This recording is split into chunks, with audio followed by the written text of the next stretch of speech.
Praise lord. అందరు బాగున్నారా brother? Srinivas గారు బాగున్నారా? దేవుడు మనకిది ఈ నెలలో లాస్ట్ ఆదివారము కాబట్టి మనకు ఈ నెలంతా దేవుడు మనకు కాచి కాపాడి సజీవ లెక్కలో ఉంచినందుకు మనకు దేవుడికి మనం ఎంతో రుణపడి ఉన్నాము. భయంకరమైన రోజులలో మనం జీవిస్తున్నాము. రోజు రోజు కొత్త కొత్త వ్యాధులు, కొత్త కొత్త రోగాలు బయలుదేరుతున్నాయి. కాబట్టి మనము వీలైన త్వరలో దేవుడికి అంటుబట్టి ఒక కట్టలాగా కట్టబడి ఉండాలని మీకు అందరికీ ప్రభుపేట మనం చేస్తున్నాను. ఈరోజు కార్యం చేసుకొని మనం ముందుకెళ్ళి ప్రార్థన. కృపా కనికరం గల మా ప్రియ పరలోకపు తండ్రి, నీ పరిశుద్ధ నామానికి ఘనమైన నామానికి స్తుతులు స్తోత్రము ఘనతామయము చెల్లిస్తాం నాయన. ఈ దినాన్ని బట్టి వందనాలు చెల్లిస్తున్నాము, ఈ రోజుని బట్టి వందనాలు చెల్లిస్తున్నాం తండ్రి. మమ్మందరి సజీవ లెక్కలు ఉంచి నేను స్తుతించడానికి మాకు ఇచ్చిన గొప్ప భాగ్యాన్ని బట్టి వందనాలు చెల్లించుకుంటూ యేసయ్య పరిశుద్ధ నామమున అడిగి వేడుకొని ప్రార్థిస్తున్నాం తండ్రి, ఆమేన్. బ్రదర్, అంశం ఏంటంటే ఇది నా సమస్య. సమస్య లేని వారు ఎవ్వరు ఉండరు. ప్రతి ఒక్కరికి సమస్య ఉంటుంది. ఎవరు చూసుకున్నా, ఎవరి తట్టు చదివినా, ఎవరి హృదయం కొట్టినా, ఇప్పుడు జనాభా లెక్కలు రాసుకునే వారు వచ్చి ఏం చేస్తారు? టక్ టక్ టక్ టక్ అని డోర్ కొడతారు, కొట్టి నేను రాసుకోవాలనిపిస్తాను. దేవుడు కూడా మనకు మా తట్టు చూసి మన తట్టు కొడతాడు, బాగున్నారా లేదా అని చూస్తాడు. కాబట్టి మనం ఏం చేయాలి అంటే దేవునికి దగ్గరలో ఉండాలి. మనం దూరంలో ఎక్కడో ఉండి ఎక్కడో చేస్తాం కాదు. సమస్య లేని వారు ఎవరు ఉన్నారా? రోగాలు ఎన్నో మందులు వాడినా, ఎంత డాక్టర్ల దగ్గరికి వెళ్ళినా, ఎంత డబ్బులు ఖర్చు చేసినా తగ్గని మాయే రోగం. ఒక వారము బిడ్డకు, మరో వారము భార్యకు, ఈ వారం నాకు వచ్చి ఏంటి పాడుజీ బ్రతుకు, సంపాదించి 4 డబ్బులు ముందుకు వేద్దామనుకుంటే బతికేది ఎందుకు అని, అబ్బా చేస్తే బాగుండే అని మీరు అనుకుంటారు. చాలా మంది ఈ విషయంలో అనుకుంటారు.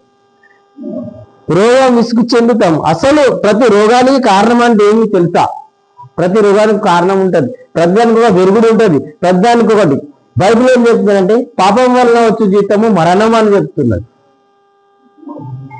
ఆ మరణానికి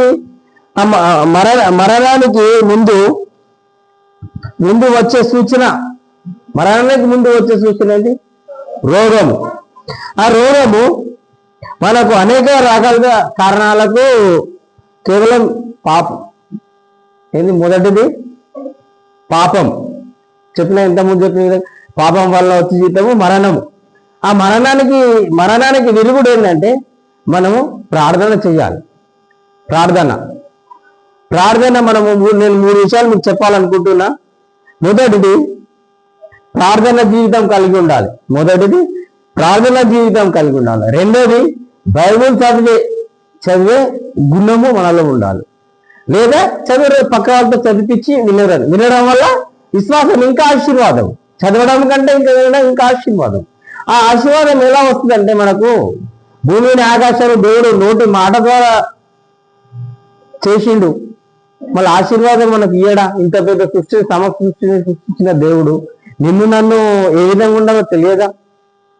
మన తండ్రికి మనము మన పిల్లలు ఏ విధంగా ముందుకు వెళ్ళాలో అని మనకు ఏ విధంగా చూస్తారో ఆ పరలోకపు తండ్రి నిన్ను నన్ను చూడడా?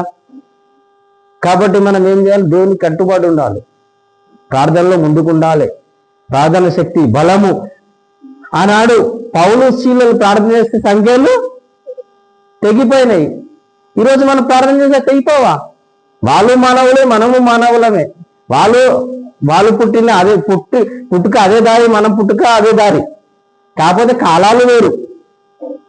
కాలాలు ఉంటాయి. ఎండాకాలం, వానాకాలం, చలికాలం, 3 కాలాలు ఉంటాయి. ఇది ఆనాడున్న కాలం, ఈనాడు కాలం. మనం వారాన్ని గుర్తించలేము, ఏదైనా తెలియము. అన్ని దేవుడే చేయగలుగుతాడు. కాబట్టి దానికి మనము రెండో మాట, దీన్ని ఆచరణలో పెట్టడం. మూడో మాట ఆచరణ. ఎంతమంది పెట్టగలుగుతారు ఆచరణ? ప్రతి వ్యక్తికి ఈరోజు సమయం లేదు, నాకు టైం లేదు, నీకు టైం లేదు. టైం ఎప్పటికి ఉంటుంది? టైం గోడ మీద ఉంటుంది. మన దగ్గర ఉండే టైం దేవుని దగ్గర ఉంటుంది. టైం ఆ టైంను మనం ఏం చేసుకోవాలి? ఉపయోగించుకోవాలి. టైం. ఒక వ్యక్తి రోజుకు ఎన్ని గంటలు పని చేయగలుగుతాడు? 8 గంటలు పని చేయగలుగుతాడు. 8 గంటలు. నువ్వు దేవునికి ఎంత కేటాయిస్తావు? ఒక హాఫ్ అన్ అవర్ లేదా 15 నిమిషాలు, 10 నిమిషాలు ఒక గోల్ వేసుకోవడానికి ఆ గోలికి ఆజ్ఞ ఎవరిస్తారు? చెప్ బ్రదర్. ఏం సురేష్ గారు, దానికి గోలి మన దగ్గరికి రావడానికి ఎవరు పర్మిషన్ ఇస్తారు? దేవుడే కదా. మరి దేవునికి మనకు అడ్డుపడి ఉండాలి. దేవుడు ఏమన్నా నేను పరిశుద్ధుల్ని, మీరు పరిశుద్ధుల ఉండండి అంటుండు. ఇది సాధ్యమా? ఇది మనుషులకు సాధ్యమా? ఏం బ్రదర్, మనుషులకు సాధ్యమా? సాధ్యం, ఖచ్చితంగా సాధ్యం. ఎందుకంటే ఒక డాక్టర్ దగ్గరికి మనం వెళ్తాము, డాక్టర్ మనకు ఇంజక్షన్ ఇవ్వాలో, ఏ మందు ఇవ్వాలో, ఏ మందుకు మన విరుగుడు తక్కువ అయితేనో డాక్టర్కి తెలుసు. లేదు నాకు గా మందు ఇయ్యు, లేదు నాకు ఈ మందు ఇయ్యు అంటే ఏమవుతావు? అరే చనిపోతావు. అది నేను డాక్టర్నా, నువ్వు డాక్టర్నా అంటాడు. కాబట్టి మనము ఆయన ఇచ్చిన మందుకి మనం తగ్గుతామని డాక్టర్ తెలుసు. దేవుడు కూడా మనకు ఏ మందు ఏం చేయాలో మనం ఆయన కంటుబట్టి ఉండాలి. ఆయనకు ఉంటే నాయన డాడీ అనే పిలిచే గుణము మాలో ఉండాలి. ఉంటే మనము దేవుళ్ళో ముందుకు పోతాం. ప్రార్థన చేయాలి, సమయం పోలేక సద్వినియోగం చేసుకోవాలి. కాబట్టి మనం అందరము దేవుళ్ళో ముందుకు సాగాలని ప్రభుపేట మనవి చేస్తూ ఈ కొద్ది వాక్యం దేవుడు దీవించను గాక. ప్రార్థిస్తూ, కృపగల తండ్రి, ఘనమైన దేవ, ఈ పరిశుద్ధ నామానికి, ఘనమైన నామానికి స్తుతులు, స్తోత్రము, ఘనత, మహిమ చెల్లిస్తున్నాం నాయన. ఇన్న వాక్యాన్ని విడిచిపెట్టకుండా మా హృదయమైన పలకల్లో రాసుకొని మేము అనుదినము నెమరు వేసుకుంటూ ముందుకు సాగిపోయే జీవితాన్ని నాకు, మాకు, ఒకరందరికీ దయచేయమని యేసయ్య పరిశుద్ధ నామములో అడిగి వేడుకొని ప్రార్థిస్తున్నాం తండ్రి. ఆమేన్. Thank you brother.